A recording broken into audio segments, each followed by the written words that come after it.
I think the decision on the profile itself has pretty well been made. I think that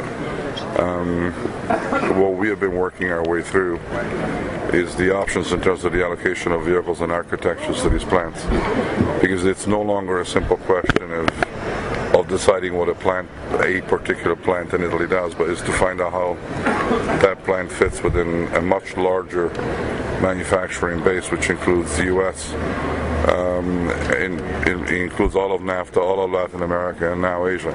So these decisions are not Italian-centric. They're part of a much larger discussion that requires an optimization, which, to be perfectly honest, is really not something which is within the purview of the Italian environment.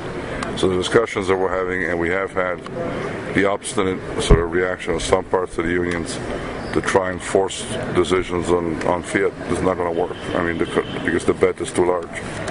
It's a global bet. I can't take a provincial view of this, and I won't.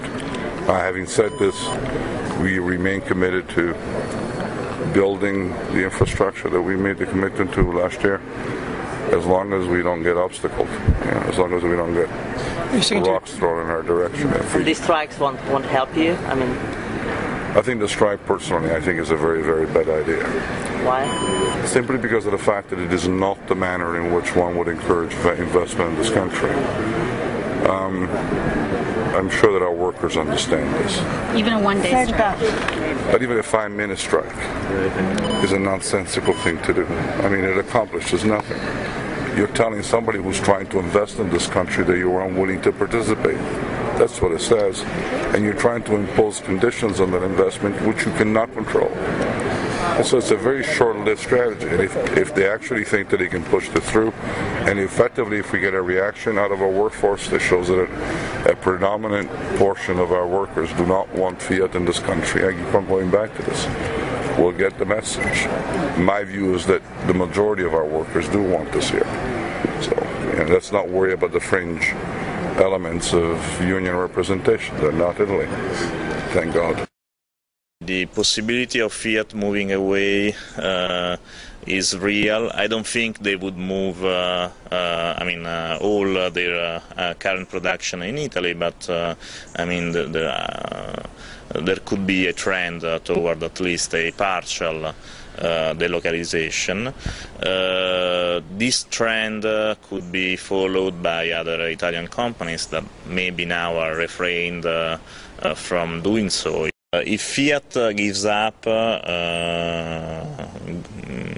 moving away from Italy is like Italy that gives up. Marchionne is facing globalization. It's a man of his time. And our problem with some union, only some union, which are the minus part of the whole movement, are still very ideological. So you have someone which is really pragmatic, Marchionne, and which wants to go ahead, and on the other side, the CGL that tries to use the Italian rules to play like a veto player, and that's a real problem.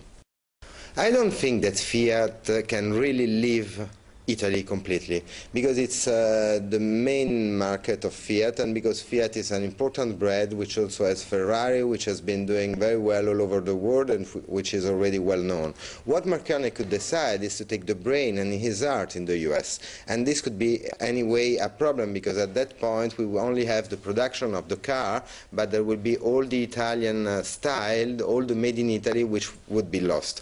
On the other side, what is really sad for Italy, the real problem for Italy, if Marchionne really decides to leave, is that the loss of occupation, and that's the first point, but then there will be also a consequence on our system, because it still is the main industry we have in Italy.